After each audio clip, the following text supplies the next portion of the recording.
मेरी शादी एक बहुत ही अच्छे ख़ानदान में हुई थी। मेरे परिवार में मेरे पति, जेठानी और उनका लड़का ही था। मेरे पति विदेश में रहते थे। मैं और मेरी जेठानी घर में अकेले रहते थे। मेरी जेठानी बहुत ही अजीब औरत थी। वो रोज़ाना शाम होते ही घर से निकलती और मेरे सोने के बाद घर में आती। एक दिन मैंने जेठानी से पूछा कि रात भर आप कहाँ गायब रहती हैं? तो वह कहने लगी, मेरे घर पर मन नहीं लगता, तुम्हारे जेठ की याद सताती है, इसलिए मोहल्ले की औरतों के साथ बातों में लग जाती हूँ। अगले दिन मैंने जेठानी का पीछा किया तो जेठानी एक पुराने घर में गई। वहाँ जाकर जैसे ही मैंने दरवाज़ा खोला तो मेरे पैरों के नीचे से ज़मीन निकल गई, क्योंकि मेरी जेठानी तो एक आदमी के साथ। मैं अपने माँ बाप की इकलौती संतान थी। मेरे पिता के मरने के बाद मेरी माँ बीमार रहने लगी थी, इसलिए उन्होंने जो पहला रिश्ता मेरे लिए आया उसके लिए हाँ कर दी और मुझे अपने घर से विदा कर दिया, क्योंकि उनकी अपनी ज़िंदगी का कोई भरोसा नहीं था। मैं बहुत ज़्यादा खूबसूरत थी, इसलिए आसानी से अच्छा रिश्ता मिल गया था। इसलिए मेरे लिए जब अमर का रिश्ता आया तो मम्मी ने फ़ौरन हाँ कर दी और जल्दी मेरी शादी कर दी, जैसे मैं घर से भाग जाऊंगी। लेकिन मेरी किस्मत अच्छी थी कि मुझे इतना अच्छा पति मिला। मेरी शादी के कुछ दिन बाद ही मेरी माँ चल बसी। तब मुझे मेरी माँ की जल्दी शादी करने वाली बात समझ आई। मेरे पति बहुत ज़्यादा अमीर थे, लेकिन मेरी शादी होते ही पैसों की कमी का सामना करना पड़ गया था उनको, क्योंकि मेरी शादी में अच्छा खासा खर्चा हो गया था। मेरे पति ने शादी अच्छे तरीके से करने के लिए काफ़ी दिनों के काम नहीं देखा था, इसलिए उन्हें विदेश जाना पड़ा, जहां से उनकी कंपनी को अच्छा खासा मुनाफा हो, ताकि आगे जाकर पैसों की कोई कमी ना हो और अच्छे तरीके से गुजर बसर भी होता रहे। उनके कागजात पहले से ही बने हुए थे, इसलिए वो अपनी मीटिंग के लिए विदेश चले गए, जहाँ पर 1 महीने उन्हें रहना था। अभी मेरी शादी को 1 महीना ही हुआ था कि मेरे पति देश से बाहर चले गए और मुझे बहुत दुख हो रहा था। मैंने अपने पति से साथ ज़्यादा वक्त नहीं गुजारा था। अमन ने मुझे कहा कि मैं जल्दी वापस आ जाऊंगा, थोड़ा सा सब्र करना, अभी कंपनी को मेरी ज़्यादा ज़रूरत है। सिर्फ शादी ही नहीं, मुझे अपने भाई के बेटे को भी अच्छे से पढ़ाना लिखाना है और मैं भाभी को भी संभालने की पूरी कोशिश कर रहा हूँ, क्योंकि अभी मेरे भाई को मरे 6 महीने ही हुए हैं। क्या तुम नहीं चाहती कि हम सब एक साथ रहें? इस तरह की बातें करके अमन ने मेरी उदासी को दूर करने की कोशिश की, क्योंकि उनके जाने की खबर सुनकर मैं काफ़ी दिनों से उदास थी। फिर मैंने सोचा कि वो ठीक ही कह रहे हैं, मुझे थोड़ा सा इंतज़ार करना होगा। इसके बाद जब जेठानी का लड़का भी विदेश से पढ़कर वापस आ जाएगा तो अमर को इतना काम नहीं करना पड़ेगा और हम एक खुशहाल ज़िंदगी की शुरुआत करेंगे। अपने पति को तो मैंने देश से बाहर विदा कर दिया था, लेकिन अब इस घर में मैं और मेरी जेठानी रह गए थे। इस थोड़े से समय में मेरी जेठानी से ज़्यादा बात नहीं हुई थी, क्योंकि मुझे पता था कि मेरे पास अपने पति के साथ वक्त गुजारने के लिए बहुत कम वक्त है। इसलिए शादी से लेकर अब तक का सारा समय दिन रात मैंने अपने पति के साथ ही गुजारा था। अपनी जेठानी के साथ बैठने और बात करने का तो मुझे ना वक्त मिलता था, ना ही फ़िलहाल कोई ज़रूरत थी। मैं तो बस उनको खाना बनाकर देती थी और वो चुपचाप खा लेती थी। मेरी जेठानी सारा दिन और सारी रात क्या करती रहती थी, मुझे उससे कोई मतलब नहीं था। लेकिन अब जबकि मेरे पति चले गए थे तो घर में मैं और मेरी जेठानी थे, इसलिए हम दोनों की थोड़ी बहुत बातचीत हो जाया करती थी। लेकिन मेरी जेठानी कुछ अजीब सी थी। वो आम जेठानियों की तरह नहीं थी। काम न करने पर मुझे कुछ नहीं कहती थी, खामोशी से खुद काम कर दिया करती थी। मुझे अगर जागने में देर हो जाती तो वो नाश्ता भी बना दिया करती थी। मेरे मैले कुचले कपड़े धोने लग जाती। इन तमाम बातों से मुझे खुशी नहीं मिली थी, बल्कि गुस्सा आने लगा था। एक दिन मैंने उनसे कह दिया कि आप मोहल्ले वालों को क्या बताना चाहती हैं? क्या आपके पति की मौत के बाद हम आपका ख्याल नहीं रखते और आपसे नौकरों की तरह काम कराते हैं और मुझे कोई काम नहीं आता? दिन चढ़े सोई रहती हूँ, अपने कपड़े नहीं धो सकती, सफाई नहीं कर सकती। दूसरे शब्दों में तो आप मुझे बदनाम करना चाहती हैं मोहल्ले भर में। मेरा इतना सा कहना था कि इसके बाद मेरी जेठानी ने किसी काम को हाथ नहीं लगाया। अब अगर हफ्ता भर भी मेरे कपड़े मैले कुचैले पड़े रहते तो भी वो नहीं धोती थी। अगर मैं देर से जागती थी तो चाय नाश्ता नहीं बनाती थी, सिर्फ वो अपने लिए बनाती थी। मुझे इस बात पर भी हैरानी हुई थी कि उन्होंने मुझसे कोई झगड़ा नहीं किया था, बल्कि खामोशी से सारे काम छोड़ दिए। फिर कुछ दिन के बाद एक अजीब सी बात होने लगी। मैं जब भी खाना बनाती थी तो वो मुझसे कहती थी कि एक आदमी का खाना ज़्यादा बना देना। मैंने पूछा कि घर में तो सिर्फ हम दोनों ही हैं, तो फिर 3 आदमी का खाना क्यों? तो उन्होंने जवाब दिया कि तुम्हारे जेठ जीवित नहीं हैं, इसलिए मैं उनका खाना किसी गरीब को दूंगी ताकि उनको पुण्य मिले। अपनी जेठानी की ये बात सुनकर मुझे हैरत हुई, क्योंकि आज से पहले उन्होंने कभी भी इस बात का जिक्र भी नहीं किया था। जब तक मेरे पति यहाँ पर थे उन्होंने कभी भी मेरे जेठ का खाना किसी गरीब को नहीं दिया था। हैरत की बात यह थी कि वो दिन का खाना नहीं देती थी, सिर्फ रात को ही खाना देने लगी थी। मेरे मन में कई तरह के सवाल उभरने लगे थे, लेकिन मैंने पूछना सही नहीं समझा था, जबकि मैंने सोचा कि हो सकता है कि वो पहले भी खाना देती रही हो। मैं तो अपने पति में मग्न थी। मैंने कभी देखा भी नहीं कि उन्होंने रात को खाना दिया है किसी गरीब को कि नहीं, लेकिन मुझे उनकी ये बात बहुत अच्छी लगी थी। उनके पति को गुजरे 6 महीने ही हुए थे और वो उनके पुण्य के लिए किसी गरीब को खाना दे रही हैं, तो ये अच्छी बात थी। बहुत कम औरतें ऐसी होती हैं जो अपने पति की मुक्ति के लिए कुछ ऐसा करती हैं। मैंने अपनी ज़िंदगी में ऐसी औरत बहुत कम देखी थी और अपनी जेठानी को देखकर तो मुझे बहुत खुशी हुई थी। वो एक रूखी सूखी सी औरत लगती थी जिसे किसी भी चीज़ में कोई दिलचस्पी नहीं थी। मुझे उनमें कभी कोई ख़ास अच्छाई नज़र नहीं आई थी, लेकिन ये बात मुझे बहुत अच्छी लगी थी और मेरे दिल में उनके लिए इज्जत बहुत बढ़ गई थी। ऐसा इसलिए भी हुआ था कि मेरी नई नई शादी हुई थी और मुझे अपने पति से बहुत मोहब्बत थी और मैं उनको याद करती थी, तो मैं अपनी जेठानी का दर्द महसूस कर रही थी। मैं सोचती थी कि मैं अपने पति से इतनी मोहब्बत करती हूँ कि वो थोड़े समय के लिए मजबूरन देश से बाहर गए हैं, तो मेरा ये हाल है। हालांकि मुझे उम्मीद है कि वो जल्दी वापस आ जाएंगे, लेकिन मेरी जेठानी के पति तो दुनिया से ही चले गए थे और उन्हें तो उम्मीद भी नहीं थी कि वो कभी वापस आएंगे। ऐसी बात सोचकर ही मेरा दिल डूबने लगता था और फिर मुझे मेरी जेठानी से हमदर्दी होती चली गई। अब हर वो औरत जिसे अपने पति से बहुत मोहब्बत हो, मुझे वो औरत अच्छी लगती थी, और जो औरतें बिना वजह अपने पति की बुराइयां करती थीं, मेरा उनके पास बैठने को भी दिल नहीं करता था। मेरी जेठानी रोज़ खाना लेकर घर से बाहर चली जाती थी और काफ़ी देर तक बाहर ही रहती थी, यहाँ तक कि मुझे नींद आने लग जाती थी और वो घर पर नहीं आती थी। लेकिन मुझे जागना होता था क्योंकि मुझे अपनी जेठानी के दरवाज़ा खोलना होता था। एक दिन परेशान होकर मैंने अपनी जेठानी से कहा कि आप खाना देने जाती हैं तो इतना वक्त क्यों लगाती हैं? मैं जल्दी सोने की आदी हूँ, क्योंकि सुबह सवेरे ही अमर के फ़ोन कॉल का वक्त होता है। मेरी जेठानी ने कहा कि गरीब को खाना देने के बाद मैं पड़ोस में चली जाती हूँ, वहाँ बातें करती हूँ, इसलिए थोड़ी सी देर हो जाती है। आगे से तुम सो जाया करो और मेरी फिक्र छोड़ दो। मैं दरवाजे को बाहर से ताला लगाकर जाऊँगी और चाबी भी अपने साथ रखूँगी। जेठानी की ये बात सुनकर मुझे सुकून आ गया था, यानी मेरी समस्या का हल हो गया था। अब मैं बेफिक्री से सोच सकती थी। मेरे पति वहाँ पर नाइट में काम करते थे, इसलिए वो रात में मुझसे बात नहीं करते थे और मैं जल्दी सो जाया करती थी। हमारी बात सुबह को होती थी और उसके बाद दिन में कई बार होती थी। मैंने सोचा कि जेठानी अकेली बोर होती है, इसलिए वहाँ रोज़ पड़ोस की औरतों के घर जाकर बैठ जाया करती है। मुझे उनके जाने पर कोई ऐतराज़ नहीं था, ना वो मेरे मामले में दखल देती थी और ना मैं उनके मामले में। अब तो मैं खुद को खुशकिस्मत समझने लगी थी कि मुझे इतनी अच्छी जेठानी मिली है जो कि मुझे कुछ नहीं कहती, वरना शादी से पहले तो सबने सास और जेठानी का ऐसा रूप मेरे दिमाग में बना दिया था कि मुझे बहुत डर लगता था कि ना जाने मेरी जेठानी कैसी होगी। ज़िंदगी ऐसे ही चल रही थी कि एक दिन अचानक मुझे ऐसी खबर मिली जिसे सुनकर मेरे पैरों तले से ज़मीन खिसक गई थी और मैं जो इतने दिन से दिल ही दिल में अपनी जेठानी की तारीफ़ें कर रही थी, उनसे मुझे एक पल में ही नफ़रत महसूस होने लगी थी। वास्तव में मेरी भोली भाली दिखने वाली जेठानी अंदर से इतनी शातिर होगी मुझे मालूम भी नहीं था। मैं तो उन्हें इस कदर मासूम समझ रही थी कि जैसे वो पापों से बिल्कुल दूर रहने वाली औरत हो, लेकिन मुझे नहीं पता था कि उन्होंने अच्छाई की चादर ओढ़ रखी है और जो हकीकत है वो उसके बिल्कुल विपरीत थी और बहुत ही खौफनाक। ये सब कैसे हो सकता है? मुझे विश्वास नहीं हो रहा। ये हकीकत जानकर तो मैं बहुत परेशान हो गई थी और सोच रही थी कि मैं अपने पति को ये सब कुछ बता दूं। भला ये भी कोई बात बताने वाली थी जो मैं किसी को बताती? मैं तो अपने आप में दोहराते हुए शर्मसार हो रही थी। भला मेरी जेठानी इस तरह से कैसे कर सकती है? लेकिन जब मैंने गौर किया तो वो इतनी सीधी भी नहीं थी। मेरी जेठानी ने कहा था कि उनकी शादी जब हुई थी तो उनकी उम्र 16 साल थी।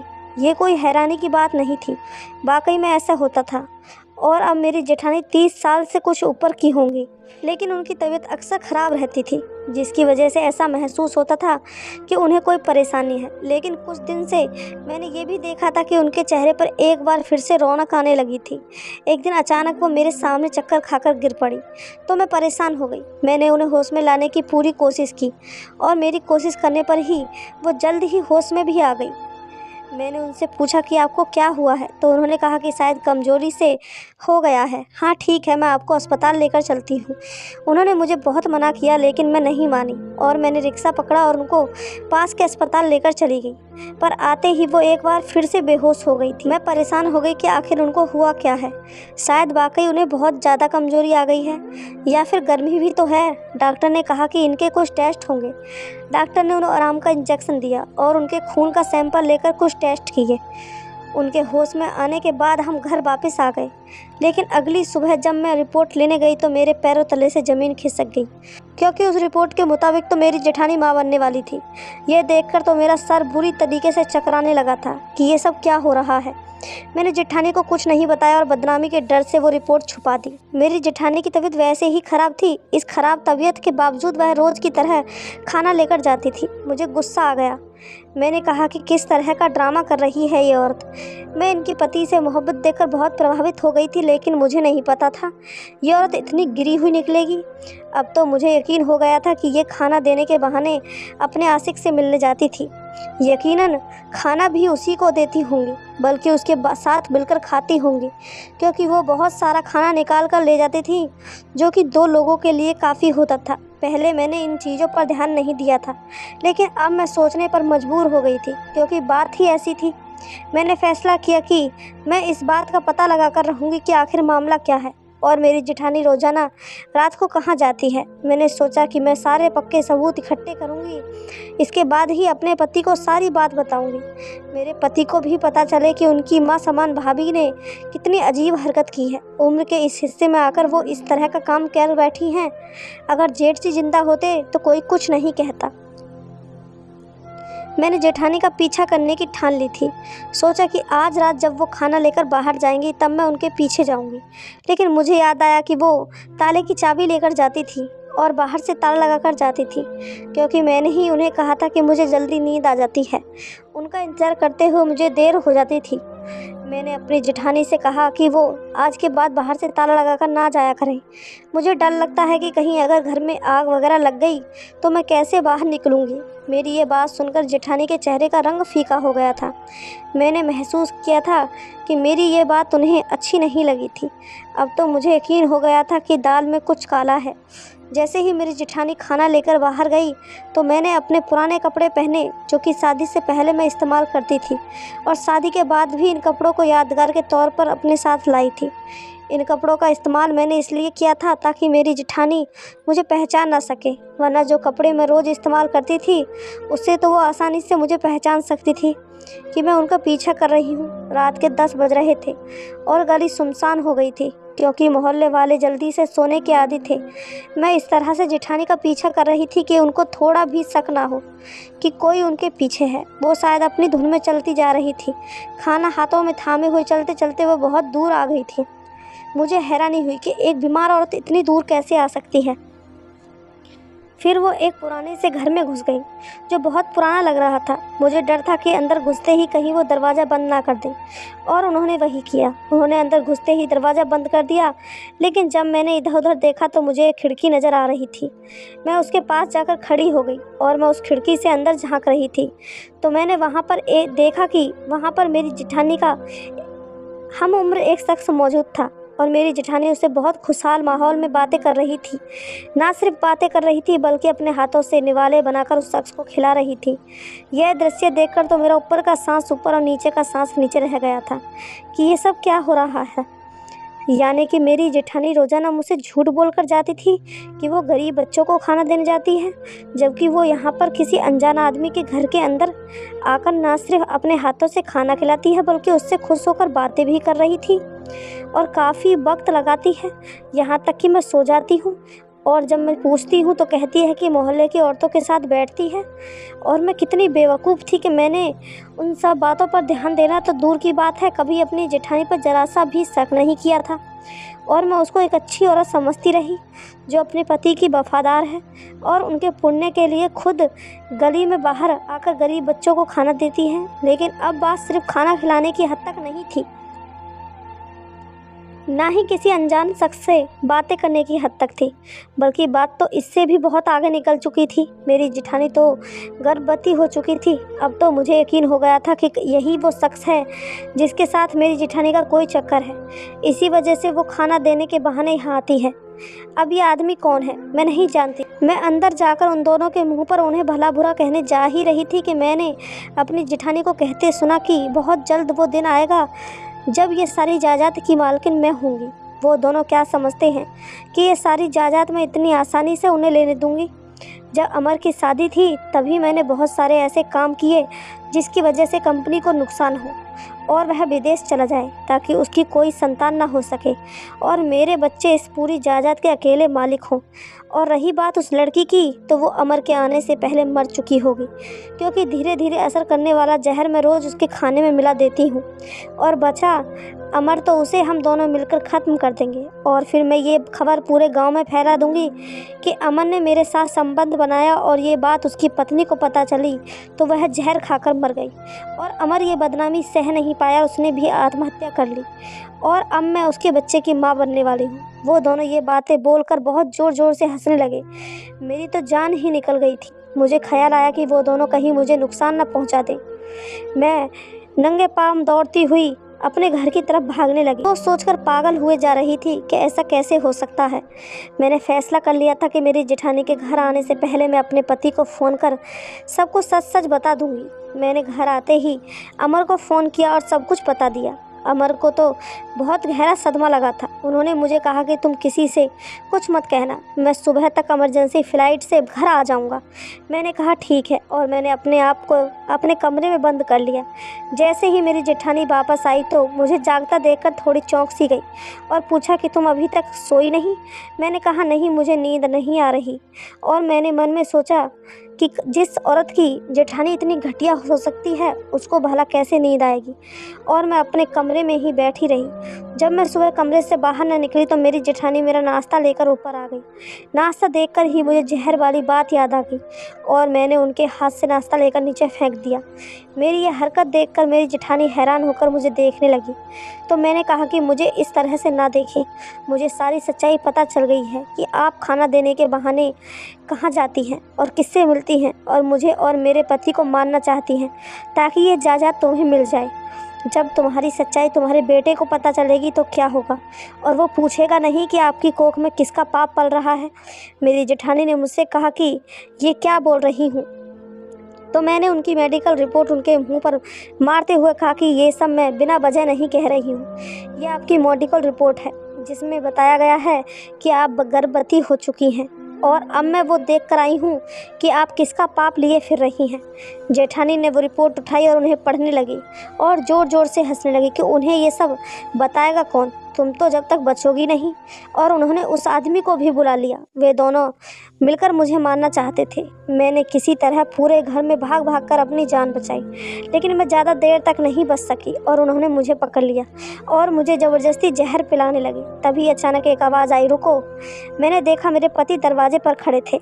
उन्हें देखकर मुझ में एक ताकत सी आ गई और मैं भागकर अपने पति के गले से चिपक गई। मेरी जेठानी ने अमर को देखते ही तुरंत अपने रंग बदल लिया। वो कहने लगी, अमर तुम नहीं जानते कि ये कितनी बदकिरदार औरत है। ये इस आदमी के साथ। तभी एक और आवाज़ आई, बस माँ, अब और कितना गिरोगी? मैंने देखा तो मेरी जेठानी का बेटा भी पीछे ही खड़ा था। उसे देखते ही मेरी जेठानी का रंग फीका पड़ गया। तभी अमन ने आगे बढ़कर उनके गाल पर एक ज़ोरदार थप्पड़ जड़ दिया और उस आदमी को भी बहुत मारा। उस आदमी ने अपने आप को बचाने के लिए सारा इल्ज़ाम जेठानी पर लगा दिया और उसने ये भी बताया कि ये शादी से पहले से मुझसे प्यार करती है, इसलिए इसने अपने पति को भी ऐसे ही धीरे धीरे असर करने वाला जहर देकर मारा है। यह सुनकर तो हमारे सर पर आसमान ही टूट पड़ा। वह कहने लगा, मैं तो सिर्फ जायदाद लेना चाहता था, इसलिए मैंने इसका साथ दिया। जायदाद मिलने के बाद मैं इसके बेटे को मार देता ताकि सारी जायदाद मेरी और मेरे बच्चे की रहे। यह सुनकर तो मेरी जेठानी को चक्कर आ गया और वो ज़मीन पर बैठकर रोने लगी कि ये मैंने क्या कर दिया। लेकिन अब क्या हो सकता था। अमन ने पुलिस को बुला लिया था और पुलिस उन दोनों को पकड़ कर ले गई। तभी अचानक से मैं बेहोश हो गई और जब मुझे होश आया तो मैं अस्पताल में एडमिट थी। अमन ने मुझे बताया कि जहर की वजह से मैं बेहोश हुई थी और जल्द ही मैं ठीक हो जाऊंगी। डॉक्टर ने बताया कि अगर कुछ दिन और पता नहीं चलता तो ये बच नहीं पाती, लेकिन भगवान का शुक्र है कि वक्त रहते सब ठीक हो गया। मेरी जेठानी का लड़का मुझसे माफ़ी मांगने लगा, पर मैंने उससे कहा कि इसमें तुम्हारा कोई दोष नहीं था, इसलिए तुम्हें माफ़ी मांगने की कोई ज़रूरत नहीं। और हाँ, अपने आप को कभी अकेला मत समझना, मैं और तुम्हारे चाचा हमेशा तुम्हारे साथ हैं। वो उस दिन बहुत रोया था और अब हमारी शादी को 1 साल हो गया और मैं माँ बनने वाली हूँ। अमर मेरा बहुत ख्याल रखते हैं और सारा बिजनेस विवेक ने संभाला हुआ है। विवेक मेरी जेठानी का लड़का और हम अपनी ज़िंदगी में बहुत खुश हैं। दोस्तों, लालच बहुत बुरी बला है। मेरी जेठानी ने अपने लालच के चलते अपनी हंसती खेलती ज़िंदगी बर्बाद कर ली और अब उसकी सज़ा भुगत रही है। तभी कहते हैं कि कभी भी इंसान को लालच और बुरे कर्म नहीं करने चाहिए, क्योंकि भगवान एक दिन उसकी सज़ा ज़रूर देता है। दोस्तों, आप सभी को मेरी कहानी कैसी लगी कमेंट बॉक्स में ज़रूर बताएं और कहानी अच्छी लगी हो तो चैनल को सब्सक्राइब, वीडियो को एक लाइक ज़रूर करें। धन्यवाद दोस्तों।